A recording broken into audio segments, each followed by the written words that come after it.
Texans' dream playoff scenario may surprise you. Can CJ Stroud do enough for the Texans to go somewhere what they've never gone before? And speaking of dreams, I feel like I'm in a really weird one. Let's get to the bottom of it. Yeah. It's the Locker Room on YouTube. You know what it is. Let's get it. Hey, Locker Room. Yeah, we in the locker room. Texas talk. Yeah, you know what we about to do. Localized. Every angle's what we really do. We the source. We the pulse of the city too. Landlocked. Got the game in the headlock. Localized every time. Happy Feel Good Phillip Rivers Day. Glad you're joining me here in the Locker Room, number one source for Texans digital content. I am Landry Locker. Shout out to Sleeper for sponsoring the video, the best app in sports, higher, lower, the best game. You best believe if Phillip Rivers is on there, I'm participating, and we will do that for the community posts. We might have to do a couple and participate in that if Phillip Rivers is on there. I want to get to that bit in a second. You don't really have to localize the top news in the NFL because it directly impacts the Texans. And I'll just be clear. I think the Texans playoff path right now, it's relatively simple. It's relatively simple. Win your next couple of games and watch the Colts lose their next two. The Texans right now are going to be double-digit favorites in their next two games. The Colts, they're already a 14-point underdog against Seattle, and then they got San Francisco next week. And they're participating in one of the most confusing bits that I've seen in a long time where there almost needs to be some sort of consequence if I'm wrong, because I feel like I'm the only person rolling my eyes at this Phillip Rivers situation and this Phillip Rivers story. I think it's one of the most bizarre, weirdly presented stories that I've ever seen, to where I almost don't know if people are joking or not. Like, I watch this college football playoff crap and people argue every Tuesday that should know better. And I sometimes just wonder, okay, are these guys really just playing stupid and arguing just to argue just for the sake of entertainment? And that's what I feel like is happening with this Phillip Rivers thing. 45-year-old, 44, whatever, hasn't played football in 5 years, is all of a sudden going to come off his couch, go to Seattle, and start for a team that's right outside the playoff picture. And everybody's just talking this like this is not this is not just a hilarious bit. Maybe I'm missing something. But the way this is getting talked about is just really bizarre. Feel good story? Really? This is just flat out weird. And if you're a Texans fan, it's great, because you bring up the playoff picture right here. This is all that really matters. All these teams up here, I don't think you necessarily fear. Assuming you're not going to win the division, and we'll put the possibility of winning the division to the side for Jacksonville. We'll just pretend that Jacksonville is going to run the table, which is a dangerous thing to assume, but let's just assume that Jacksonville is going to win the division. Then I don't think you fear any of these teams. You don't fear Denver. You went toe-to-toe with them. They're very well coached, but they're a flawed team. They kind of have 2018 Texans vibes. New England, Mike Vrabel's an awesome coach. They got inexperience at quarterback. Their offensive line's kind of beat up. Kind of feels like they've maximized what they can do. And then Jacksonville, division team you've split with. Good football team. Not great, but flawed. And then Pittsburgh, 7-6. You don't fear any of these teams up here.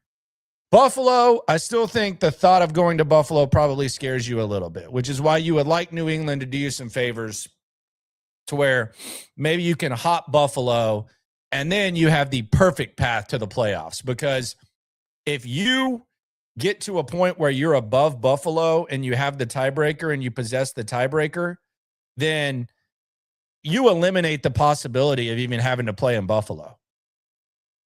Let's say you just go up to 6 and Buffalo goes down to 7. Say they lose and you win your game. Then you're going to have to go to one of these spots And then who knows? If the upsets happen like they very well could, then you could be hosting Buffalo. And we know how Josh Allen performs there. But right now, your key to the playoffs is very simple. Just get in. We've just laid that out. Like, just get in, maybe even get some rest, and you're tied with Indianapolis. You have a head-to-head meeting with them at the end of the season, and you feel pretty good. They got some tough games. They're going to be 2 touchdown dogs. So right now, you win a couple games. The Colts lose a couple. That's a wrap. So you should be, unless you just think this is some sort of feel-good story about Phillip Rivers, then you should be thrilled with the bit that's going on in Indianapolis. The simple postseason path is it might be better to be not win the division than to win the division, especially if you pass Buffalo. I think the Texans being uncomfortable would be great, especially with the way this defense travels and the way they can get a chip on their shoulder. I think it would be fine. But the key to it right now is the Indianapolis Colts and what they're going to do. Which brings me to that in a sec. Random Looker 6792 says Titans coach Robert Saleh. Did I miss something? Did we are we just saying random things? You got to add some context there. That's like a Mike Meltzer text. That's like a Mike Meltzer text. You just say something and then you don't give me any context to it. I think Robert Saleh deserves another chance. I think Robert Saleh is a good coach. I think Tennessee could do much worse than hiring Robert Saleh. So I don't know what you're saying, but yeah, that would be a good hire by them. For the H says, why did the Colts go 8-1? Come on, because they were playing really good. And their quarterback didn't have a broken fibula. They had an easy schedule. Their quarterback didn't have a broken fibula. They have a good coach. They have one of the best running backs in the league. The defense was playing well. They have underrated receivers, and they have a really good tight end. But they're in quarterback hell. That's why they went 8-1. Then the bit started. And this is where the bit kind of got a little bit amusing. As soon as we found out, and I was a big supporter of what the Colts were doing. I'm not like someone who just hates on the Colts just to hate on the Colts. I respect Shane Steichen. I think he's in a tough spot. I think the GM is a little bit dopier than he gets credit for. And I think being in quarterback hell is a tough place to be. It's a tough place to be. But they were getting the most out of Daniel Jones. It looked like perhaps a poor man's version of what we saw with Sam Darnold and what we've seen with Baker Mayfield, with kind of a potential career revival. But then stuff got really, really weird. And this is where the bit started. We found out that Daniel Jones had a broken fibula. And as soon as that happened, I said, that's a wrap for them. And why would it not be?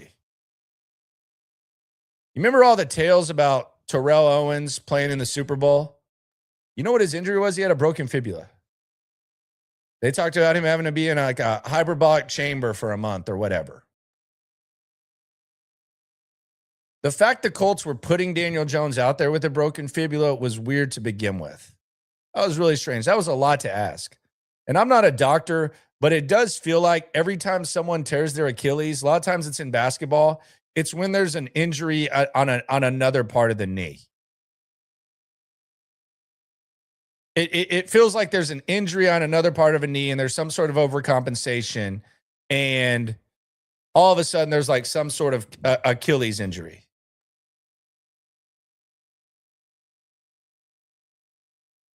Then we get this report, and this was weird. Diana Rossini was all over this. Everyone was saying this. Okay, well, he's playing with a broken fibula. And then we get this weird-ass story that was just, this is where the bit world began. Daniel Jones' college teammates helped him with a custom collarbone protection while Jones was still at Duke. 7 years later, his former roommate hand-delivered a custom pad to guard Jones' fractured fibula the night before week 12, I spoke with his teammate. This is not The Onion. This is not some asshat reporter. This is a respected NFL reporter talking about a broken fibula and some sort of mystery cast that was supposed to like somehow save the day. Like what in the world was going on there? And then we saw how it ended.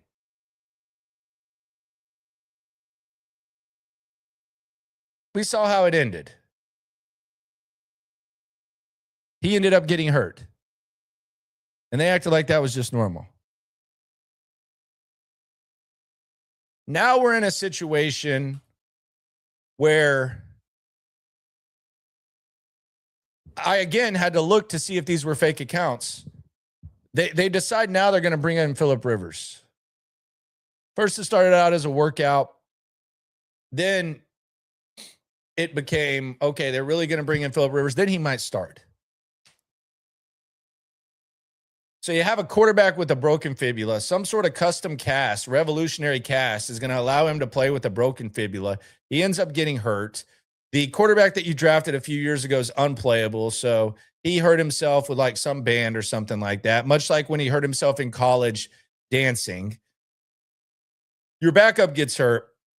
And now you're bringing in 44-year-old Phillip Rivers to play against Seattle, in Seattle. It was clear that Phillip Rivers was a shell of himself 5 years ago in the COVID year. I know the Colts had a good season, but it was kind of clear. That's why he retired. And now suddenly he's going to come back at 45 and he's just going to start a game for a playoff team. Like, what are we doing? If he goes out there and he performs well, I don't even know what to say I would do. I don't even know what to say I would do. I know me and Cody Stoots are usually doing try bets, 3 reasonable ingredients. Like, give me something I should do if Phillip Rivers. If Phillip Rivers leads the Colts to the playoffs, quite frankly, I think it's a bad look for Tom Brady. I thought Tom Brady was the ageless guy going out there and playing into his 40s.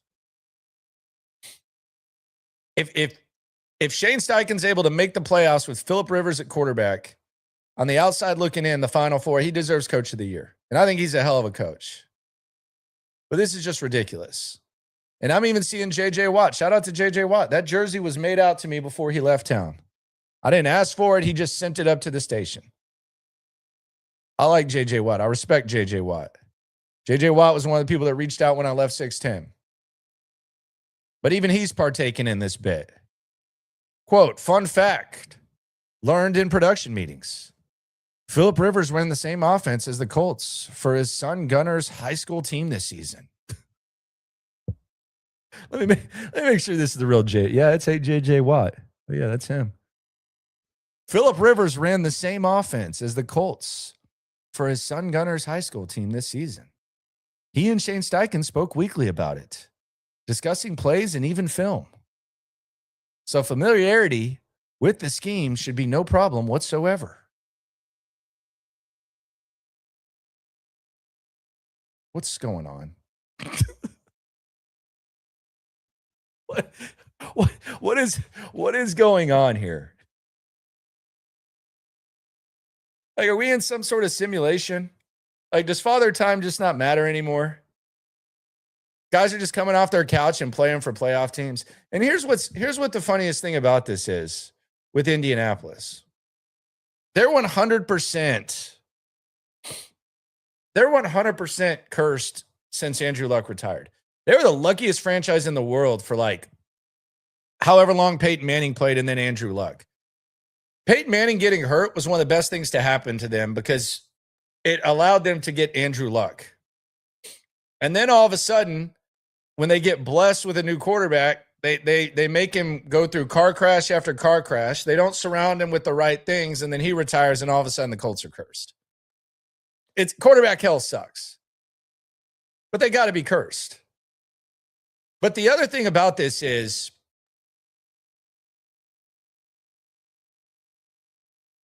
If Jim Irsay were doing what the Colts are doing right now, or if Jim Irsay had done what the Colts had done in the last 2 months, he'd be getting killed. He'd be getting killed by the media. Rest in peace to the great Jim Irsay, one of the great characters in the history of the game, guy that I always enjoyed listening to. But let's just be honest. He did some foolish things when it came to running the organization, and he was an easy target whenever stuff hit the fan. If Jim Irsay had traded 2 first-round picks and gone all in when he didn't have a quarterback that he completely knew about, he'd be getting killed. He'd be getting killed by the media. He'd be getting roasted. If Jim Irsay, on his watch, had someone try to finish a season with a broken fibula, this was a joke from the jump. We were talking about this. If Jim Irsay would have had on his watch a quarterback try to play with a broken fibula because his college roommate made a custom cast for him, he'd be getting roasted like a damn marshmallow. If Jim Irsay decided we're going to call 44-year-old Phillip Rivers to perhaps start a game, he'd be getting roasted. But for some reason, this is some sort of feel-good story. A 45-year-old, like is this not dangerous for Phillip Rivers? Or is he just going to hand it off to Jonathan Taylor 60 times? If I were Jonathan Taylor, I would hold out right now. I'd hold out. I'm not playing. You're going to have to pay me before I go out there. I'd have an in-season holdout if I were Jonathan Taylor. But you're hearing like, the arm strength never goes away. The arm strength goes away. Like, let's be serious. The arm strength goes away. Joe Flacco's continued to play. He never stopped. But now I got J.J. Watt, the best analyst in the game right now, for sure at CBS, saying he ran this high school system with the Colts and talked to Shane Steichen on the phone a couple times about it. No one ever questioned Phillip Rivers' mind. I don't care if he's running the Chargers offense that he used to run. This is a crazy bit. It's a crazy bit, and the Texans, they benefit from it. It's a weird thing. I don't know if like these guys like Ian Rappaport and Adam Schefter are slamming the laptop and kind of laughing about this, or if they really think that 44-year-old Phillip Rivers is going to get off his ass, go there, start a football game in Seattle, and lead the Colts to the playoffs or something like that. I don't know why this isn't dangerous. Seattle's got one of the best D lines in the game. They run a lot of stunts. And then I'm hearing, well, Phillip Rivers, yeah, he's so selfless because he's pushing back his Hall of Fame potential, the voting on him. He wasn't getting in. He was going to get compared to Drew Brees. Then he was going to get compared to Big Ben. Then he was going to get compared to Tom Brady. This is probably actually helps him a little bit. He's not side by side with them. I love Phillip Rivers. I know you might not be able to tell it right now, but I mean, I kind of had respect for what Tom Brady did at 42. I thought it was fantastic. Now this guy's going to come in at 44. And if I'm wrong, clip this. But it's just a weird bit right now, the way that it's getting talked about. It doesn't make a lot of sense. Now, do bring up an interesting point. Wouldn't it be the most jagged thing ever to lose to Phillip Rivers? Now that I could see. I don't see him going and beating Seattle, but it would be funny. Now this would be funny if they lost to Seattle and they lost to San Francisco and then they went and beat the Jags. Now they're not winning in Jacksonville for some reason. The Colts can't do that. They haven't done that in over a decade. But it just doesn't make any sense, the Rivers thing. Doesn't make any sense. What if Rivers dropped 302 tutties in Seattle?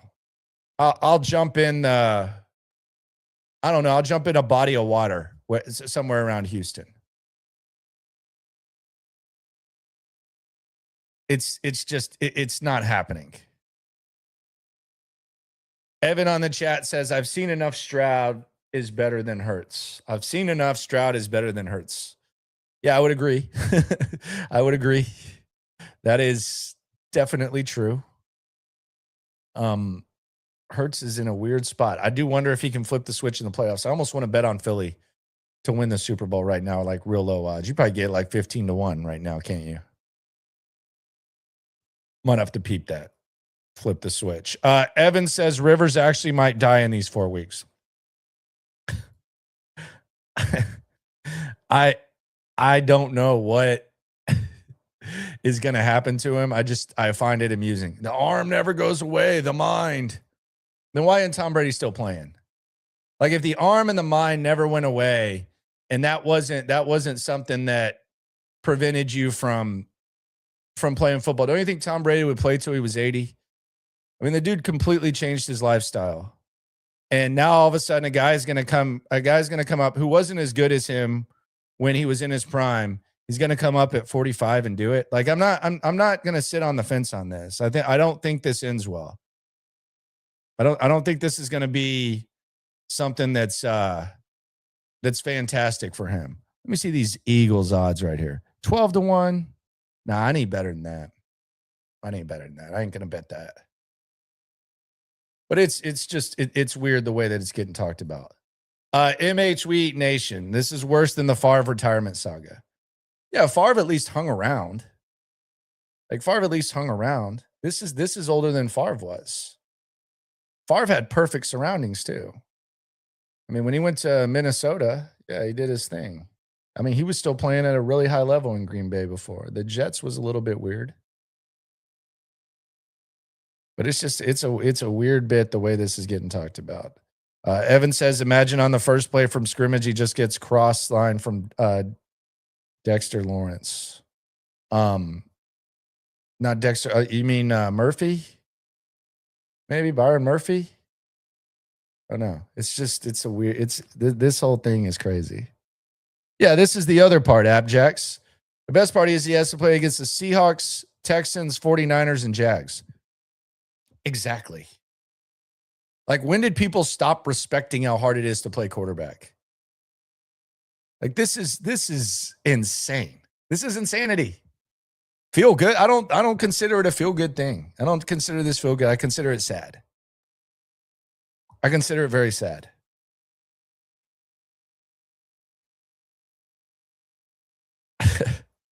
Nick is being C says Nick is being lazy. Foster's only 39. I don't think Foster's staying around football. Foster's chilling. Foster might be on that high-grade marijuana called Kush on the streets. Yeah. This is just a bad bet. This is just a really bad bet. But we'll see. We'll see how it goes. Join SNL this Friday. We'll be at Spanky's, Sharpstown.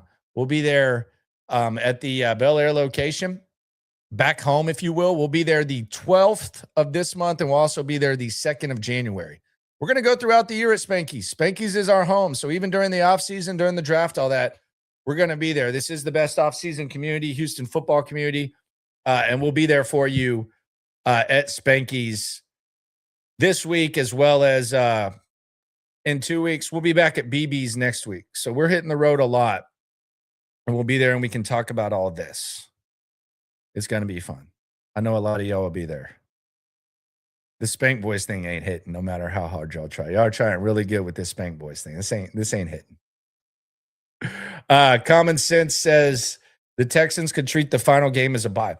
And that's my other point when it comes to this playoffs, when it's just a win or get in. Now, if Buffalo somehow gets behind you, then yeah, maybe getting ahead of Buffalo to where traveling to Buffalo is not a possibility may be ideal. But even then, I think you got to be smart when it comes to Woody Marks. I think you got to be smart when it comes to Lassiter and Will Anderson and guys who you could use rest. They did that last year, and they were still able to win the game at the end of the season. There's a chance the Colts' playoff hopes are already dead by the time they face the Texans that final week. And there's a chance that Phillip Rivers isn't going to be able to play. I don't know how he's going to get out of bed, but there's a chance he isn't going to be able to play. So maybe that game is kind of like last year where it was kind of grab ass, where Tennessee had already lost a playoff. But here's the other part about the Colts. They don't even have a first round pick. So they're not even going to improve their draft, their draft situation. They went all in without a quarterback. We didn't even know what Daniel Jones was going to be healthy. So the Colts are just in astonishing QB hell.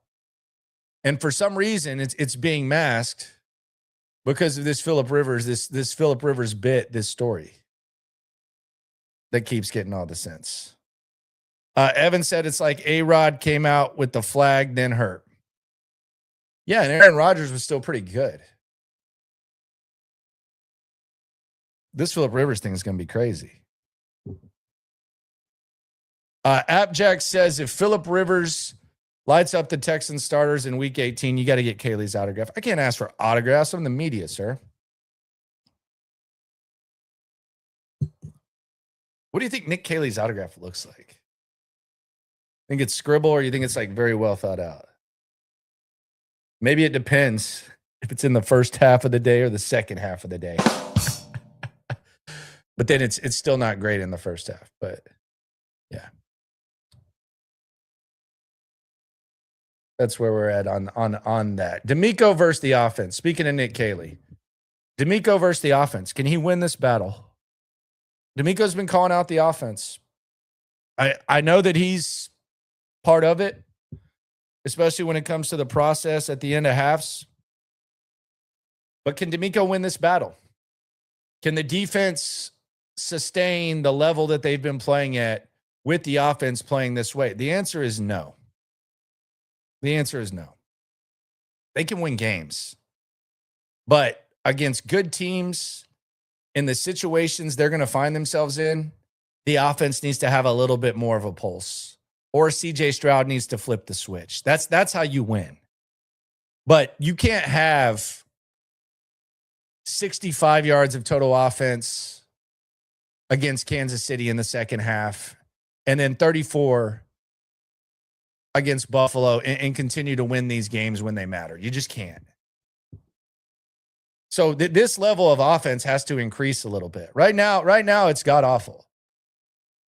It's got to get at least mediocre.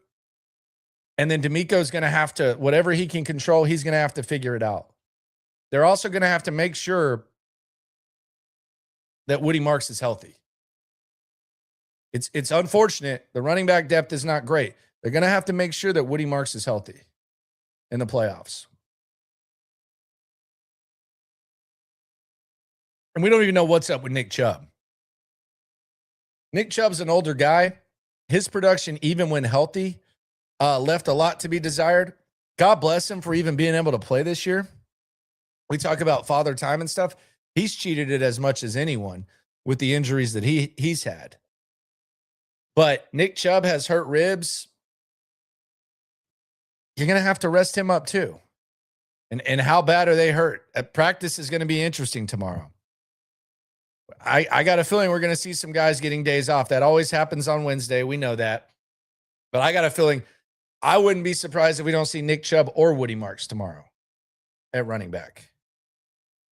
I think it's going to be a very thin running back situation, even more thin than it was. And it's been paper thin. But DeMeco's got a battle going on right now. Can he win this battle?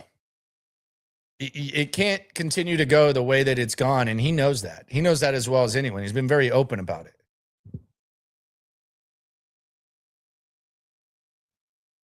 But it's going to have to be on CJ Stroud. It's going to have to be on the defense. The defense can't have an off day. That's the other thing. The formula that you've laid out right now, the defense can't have an off day. Now, the defense is so good that it's hard to imagine them having off days. They can't have an off day. They can't do it. Even against Kansas City, if Andy Reid doesn't go dum-dum after the Texans offense hadn't even gained a yard in the second half, who knows what happens? Props to CJ Stroud and company for being able to overcome it. Didn't look pretty, but props for them. But even after the Petrie interception, like we rave about that interception, the Texans didn't get points after that. They should have iced the game right there. They didn't even get points after that. You can't sustain that. So can he win? Who knows? I'm done with the Nick Caley battle. It is what it is with him. You're handcuffed. This is a handcuffed New England system, is what it is. We know what it looks like. And then the notion, the pushback on Nick Caley was getting better, I don't know what that was based on. If you were watching it, there wasn't anything better about it. There were some moments. But it wasn't getting better. This is where it is. We know what a handcuffed New England system looks like. It looks like a quarterback making great plays on third down. It looks like confusion at the line of scrimmage. And it looks like grab ass when it comes to situational times with high pressure. That's what it is. We know that. We've watched it. This isn't new. It's in the first rodeo. We've seen this. So, I mean, we'll see how it goes with Nick Caley. But can he get back? Whatever. Felt like I was in La La Land. I don't know if I was in more La La Land with the Phillip Rivers thing or more in La La Land with the Nick Caley's getting better. The offense is getting better. Based on what? Based on what? It was nothing. Like there was nothing of substance that you could say that it was getting better. Oh, the eyes. Okay. I was having this argument with Adam Wexler. I respect Adam Wexler. I think Adam Wexler is one of the smartest minds, sports minds in town. We were talking about this at practice. Oh, it's clearly getting better. Based on what, Wex? Give me something. Oh, you can see the play design. What? The play design. Okay. All righty. Whatever you say, my friend. Here is the question, though. Question number one is, will you be at Spanky's on Friday with myself and Cody Stoots? The answer for a lot of you is yes. We look forward to that. And you know how we will pay at Spanky's? With our TDECU Texans debit cards. Shout out to the greatness that is TDECU, the sponsor of Reaction Monday. You go to tdecu.org/Texans. You can get that fresh new Texans debit card, just like CJ Stroud has, just like Cody Stoots has. And if you don't want that, you can get the Buckies or you can get the Cougs one. tdecu.org/Texans.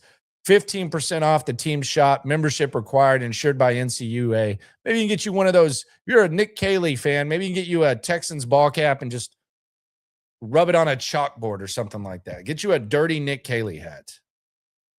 Speaking of that, let's relive Nick Caley, because I asked him about this early. Let's revisit these and see if these are going on right now.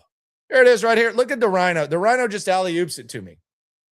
The offense is getting better based on the core axioms. Rhino, you and I are like this right now. I don't know what's going on. We're on the same wavelength, because I was literally going to visit the core axioms before you even said this. That's my dog right there. Let's revisit these core axioms. This is the foundation of Nick Caley's offense. I asked him about it at the start of the season. Core axioms. Let's hear it. You've mentioned a couple times now core axioms when talking about the offense. Yep. How does that? Is that like an overall theme of the offense? Is it a position by position thing? Can you talk about core axioms? Sure. Specifically? Yeah, I would say specifically, it's playing smart football, not beating yourself. You can't win until you keep from losing. Okay, that's the first thing. So no pre-snap penalties, not turning over the football. That transcends every single position to me on offense. Okay. The second thing that I would say is playing fundamentally sound. Okay, there's great players in this league. We're going to go against plenty of them this week and every single week from here on out. So if you don't play with good fundamentals, you don't really give yourself the best chance to play. I believe in that to a core. That's how I was raised in this business. The staff believes in that, and so I believe in that for every single position. There's certain techniques that the line does that may not carry over to receivers, but they both block. Okay, they both have to get a line. They both have to play with a level of urgency, and those are the things that we believe in. And then obviously being a dependable teammate and coming through and having guys trust you next to you, and that carries over into whether it's assignments, whether it's being able to be out there every single day and practicing and giving yourself a chance to get better. So those are the core axioms. I think you have to start there to have a foundation, and then you build it from there. Develop those. Where did you develop those? Did those something that you become an offensive coordinator and you find that, or is there somewhere along the way where you develop those? Yeah, I mean, that's been the case when I coached, almost a decade on defense too. I think that for me, that's a belief that I've had since I was a young kid. I've obviously evolved and learned through the years, college stops, New England, Sean, a lot of great coaches that I've had a fortunate opportunity, DeMeco, right there front and center right now. So those are things that we believe in. That's the starting point for us, and we want to go play hard, and we want to play a clean game and play physical with technique and fundamentals and start there. All right. And Rhino said this is how we're on the same page. High-grade marijuana called Kush on the streets. Sometimes it just be like that. Don on the chat says, I don't care if we win a Super Bowl. I want Nick gone. I don't think he'd get fired if they win the Super Bowl. Arnold says raised in that system is what he was going to say. Abjack says, holy yap.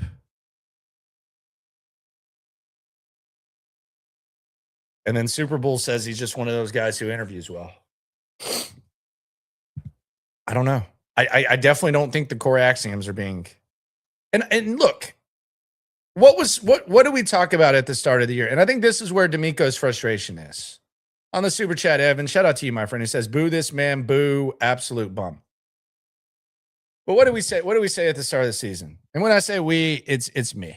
I know we got differing opinions in the community. Those are the opinions that I respect more than any media talking head, anything like that. Anything that goes on in this chat it's more gospel to me than any national talking head, anything like that. An SNL, Houston football, all that. But what's the dialogue for this offense? They just have to be above middle of the road. That was it. Defense, superpower, drink. Drink up. It hasn't been that. And it's not just experience. I don't care about being an experienced offensive coordinator. There's a lot of first-time offensive coordinators that have success. I almost said sex. Success in every walk of life. They might be having sex too. Who knows? But the basic stuff is crazy. The basic stuff is crazy. We don't need to reset what happened 2 weeks ago. That was a disgrace. But the basic stuff is just crazy. Basic stuff is just crazy. L3 asks an interesting question. This is a fair question by you. Do you fish or do you just like the hat? I just like the hat. My family fishes. My dad fishes every day of his life. He just goes out in the back in Galveston, fishes. I don't fish. I'm not patient enough. I like to chill. I'll go out and chill. High-grade marijuana called Kush on the streets. Hang out, but I don't really fish. It's the same stuff as the golf shirts. I don't really golf. I just got the hat. That's a good question by you. Arnold on Nick Cayley says, reminds me of one of those high school teachers who was hired for a semester because there wasn't anyone else available when he chat DP'd his way through his degree, dumbfounded and lost. Yikes. The 3rd and 2 sweep to Jalen Knoll was asinine. You don't trust him anytime, but you're going to run a 3rd and 2 sweep, and you're taking the ball out of CJ Stroud's hands too. You're taking the ball out of CJ Stroud's hands. He saved your butt multiple times there, and you take the ball out of his hands.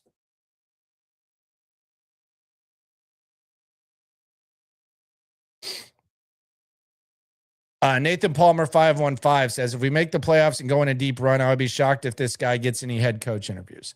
Yeah, that's not happening. And I do find it interesting. I'm hearing this a lot, the Cayley theories. And y'all keep alley-ooping me with the topics. These are already laid out, but y'all keep alley-ooping me because great minds think alike and ours. But there's like a Cayley theory where some people are like, oh, I don't want, if they win and they get to this point, then they bring him back. Would that be fair? Did Bobby Slowick get that? They won the division. They won a playoff game. Okay, we're blaming injuries. The offensive line was terrible. Nico Collins was out for a month. Joe Mixon was out for damn near a month. Tank Dell broke his leg. Bobby didn't get that. DeMeco's boy didn't get that.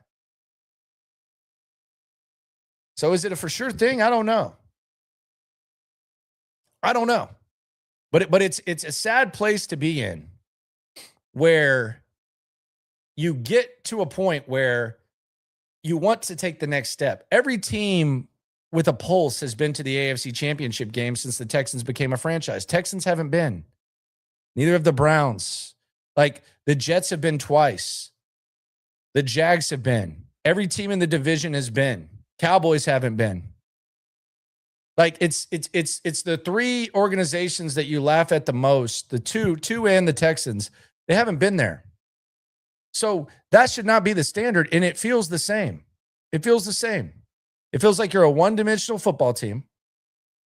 Nobody really wants to play you any given Sunday. You're good, but you also just function. It's not just a talent thing. You also function at a point to where you can get beat at any time. So it's a familiar but extreme situation for the Texans. And it's familiar with the Colts too, to tie it back to how we started this. QB hell for them. QB hell. This is QB hell for them, and that's all it's been since Lamar Miller tears his ACL in the preseason. And then all of a sudden that news gets pushed back because Andrew Luck retires the same day. I'll never forget where I was when that happened. That was crazy. That was a crazy day. But ever since then, the Colts have been in that situation, and the Texans, whether it's with Kubiak at his peak with some bad luck, whether it's with Bill O'Brien, regardless of who the quarterback is, or whether it's with the first 2 years of DeMeco Ryans, you feel like you're a team that's good, but you feel like you're limited, and you feel like your limitations are going to prevent you from getting somewhere, which would be historic for you, but it's something that the overwhelming majority of most teams have done since the franchise began. And that's where the Texans find themselves. And I actually salute the actions of proactively trying to get over that hump by getting rid of Bobby Slowick. I support that. I don't hate that. I think that's a good approach to have, to be proactive. Damn it, Bobby. But when you bring in somebody who is clearly Nick. a Patriot guy that your GM clearly wanted to bring in, and there's really very few Ram concepts, that's a problem. And that's why DeMeco's frustrated. I think DeMeco knows the clock's ticking on this honeymoon phase with CJ Stroud. You're eventually going to have to pay him. It's going to become more difficult to build teams. And when it becomes more difficult to build teams and add talent, you got to be coached well. If the offense was coached like the defense, my God, what would we be talking about? Are they going to rest the starters week 17 or 18 or both? You got to find the equivalent. Now, the question is, does DeMeco's mindset handcuff you in that area? Is it hard for an offensive guy to be good with DeMeco? I just don't see that. I think there's certain mindset things, but I also think DeMeco sees what we see from Nick Caley, and he doesn't necessarily trust him. And then when you see the way they functioned 2 weeks ago, it's crazy. But you listen to DeMeco Ryans, he knows they got to be better. The question is, can they be? And here's the other question I have when it comes to this. The question I have is, what are the consequences if they flop in January? Like, I don't think any one of us can imagine, no matter how you feel, the Texans not making the playoffs at this point. It would be a catastrophic collapse. It would mean that you probably got overtook by 44-year-old Phillip Rivers and the Colts with a much tougher remaining schedule, and that you basically eliminated a 90% chance with tiebreakers over teams chasing you to not make the playoffs. So I think they're going to the playoffs. I think it's safe to say, unless something crazy happens, and then both Knicks might be fired if that happens. Now, what happens if they go to the playoffs and let's say it's more of the same? How do they look at this thing? The quarterback might have a say in it? I don't know. Or does DeMeco get kind of fed up? Does DeMeco get fed up and say, we got to make some changes here, and the way that we're evaluating guys and the way it's getting done, I don't know. Or do they keep it going? Do they kick the can down the road? Which was not what they did last year. It's not what they did last year. So does Nick Caserio give his boy Nick Caley the treatment that DeMeco's boy Bobby Slowick didn't get? What will the consequences be? Good news is we don't really have to worry about that too much. But the Nick theory always gets brought up. Everybody, wants him fired and blah, blah, blah, blah, blah. But don't have to worry about that right now. Not at the moment. Just like I don't have to worry about my backyard because I got Texans turf. Shout out to Dan the man. If he can't do it, no one can. I know. I shopped around. It sucked. But I was very glad that I was patient enough, and my desire to have turf in my backyard, no more mud, no more insects, a nice, comfortable surface for my dog, my daughter, the fire, all that. It happened because of Dan. And Dan is the man when it comes to turf. Whether you're talking about a mansion out there in River Oaks or just a little common backyard like mine, he's got you covered. Whether you want the putting green, the playing surface, he can do it. You want a full soccer field? He's got you. And he's going to treat you the right way. He's going to take care of the drainage. He's not just going to slop some carpet out there. He takes care of it. And I can promise you, there's a lot of satisfied customers. You will be the envy of all of your neighbors. You will increase your property value. Let Dan do for you what he did for me. You will not regret it. No bits with Dan. He's not Phillip Rivers. Nathan on the chat says, if we make the playoffs and go on a deep run, I would be shocked if this guy gets any head coaching interviews. We already read that. Yeah, Nick Haley's not going anywhere. Nick Haley's either not going to be here or he's going to be here and he's going to be an assistant somewhere. Nobody's dying to get Nick Haley. But I don't know if they're going to proactively make the decision. I don't know. I have no idea. I do find it fascinating the way that DeMeco talks about the Kubiak system compared to now. I do find that kind of fascinating.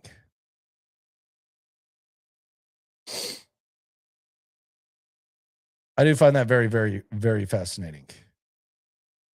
Brandon on the chat says, Kaylee is getting better. The line is the issue.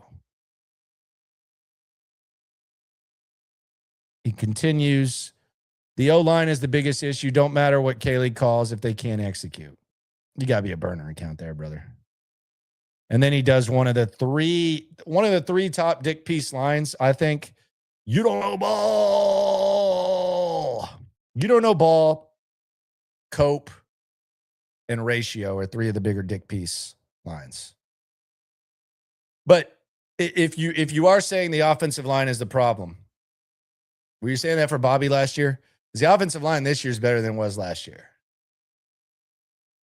Execute is always kind of like the whole, like, sometimes it's a shield for coaches. But did Bobby Slowick, did we talk about the offensive line then? I do think there's limitations. But when you function the way that Nick Haley does at the end of halves, you can't blame the O-line for that. But I don't think anyone really thinks that this is a good offensive line. The limitations are there. It's just, I would say the offensive line was worse for Slowick than what it is for Haley.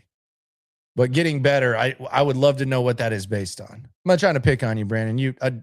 If you put something in the chat, we can read it up. But give me what are you basing that he's better at? What Nick Haley's getting better based on what? That would be the question that I would have. It's based on what? Because we grade him on a curve. There's no doubt. We grade him on a curve. Who do you fear most in the playoff picture right now? Is there anyone that you fear more than Buffalo? Whether it's New England, whether it's Denver, whether it's Pittsburgh, whether it's Jacksonville, Kansas City's on the outside. Who do you fear? Because for me, I think that Buffalo is still, even though the Texans have had success, and that's something to hang your hat on, I think Buffalo is by far the team that you fear the most. Avoiding going to Buffalo, I think, would be the ideal scenario for the Texans. Whether that means that Buffalo loses to New England this week or they lose another game, that would be ideal. If that can't happen, I don't think it matters. If Buffalo solidifies that they're going to finish ahead of you, then I don't think anything else matters. I think going to New England, going to Denver, going to Jacksonville, going to Pittsburgh, I think that's all the same.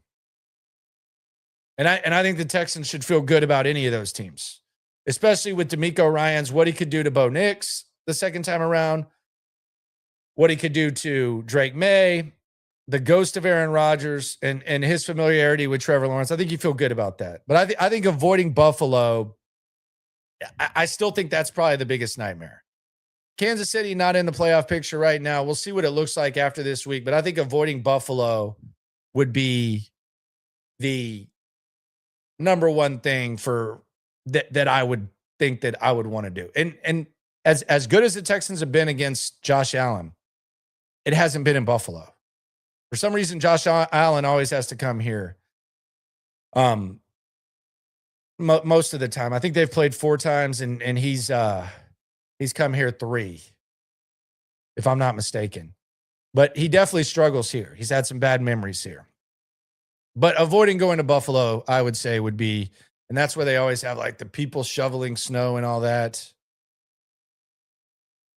That's really what I would compare. And I would not, I know it was cold in Kansas City. It's colder in Buffalo, especially when that playoff game would be. I do think the defense can travel in the cold, but once you get those monsoons and stuff like that, it's just a lot different, especially in Buffalo. It's terrible. People's keys break when they stick them in the car in Buffalo. It's absolute hell. Beggars can't be choosers, though. I mean, if you're talking about an AFC championship game, you go to Buffalo, maybe that would be poetic justice. The Texans, in the curse of not going to the AFC championship, they go to Buffalo, the site of one of the worst losses in the history of Houston football. A lot of old head Oilers fans still look back at it, and they're able to reverse the curse there. You know, John McClain would be talking about that 100 times. I remember that game like it was yesterday. Like it was yesterday.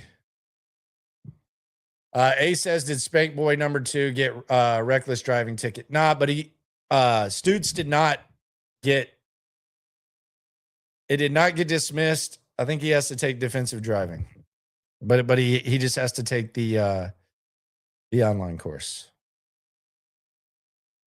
Denver's defense is scary, very scary. They're right up there with the Texans. They're coaching. They're very well organized too. They're way more balanced.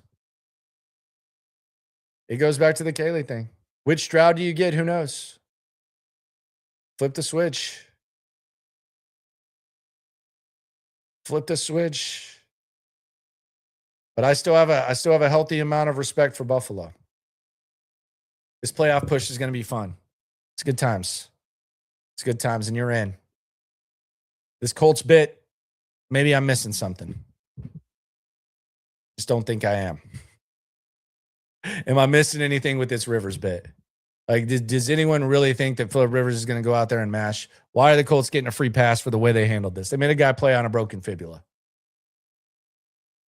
But at least the late owner's daughter wears a headset. So there you go.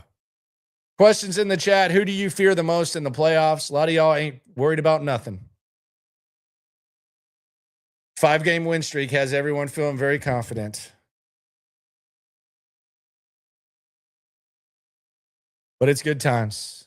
It's definitely been a lot worse. And whether it's bad, good, whatever, when it comes to this Texan stuff, we're all in it together. See y'all at Spanky's on Friday. Myself, Cody Stoots, happy hour. Let's go. Cardinals this week. We really haven't spent much time talking about the Cardinals. Should we? Maybe. Maybe tomorrow. Maybe we'll go on to Arizona tomorrow. Right now, we're thinking big picture. DeMeco Ryans speaks tomorrow. So does CJ. I'll be at practice. Appreciate y'all for coming through. Every time, can't stop, won't stop. Yeah, we top 2 and we not 2. Plugged in daily digital on YouTube. We got taste for days. Opinions to give, we got takeaways. If it's up, then it's up. We number 1. You don't need to try your luck. Locker room, yeah, we in the locker room. Texas talk, yeah, you know what we about to do. Localized, every angle's what we really do. We the source, we the pulse of the city too.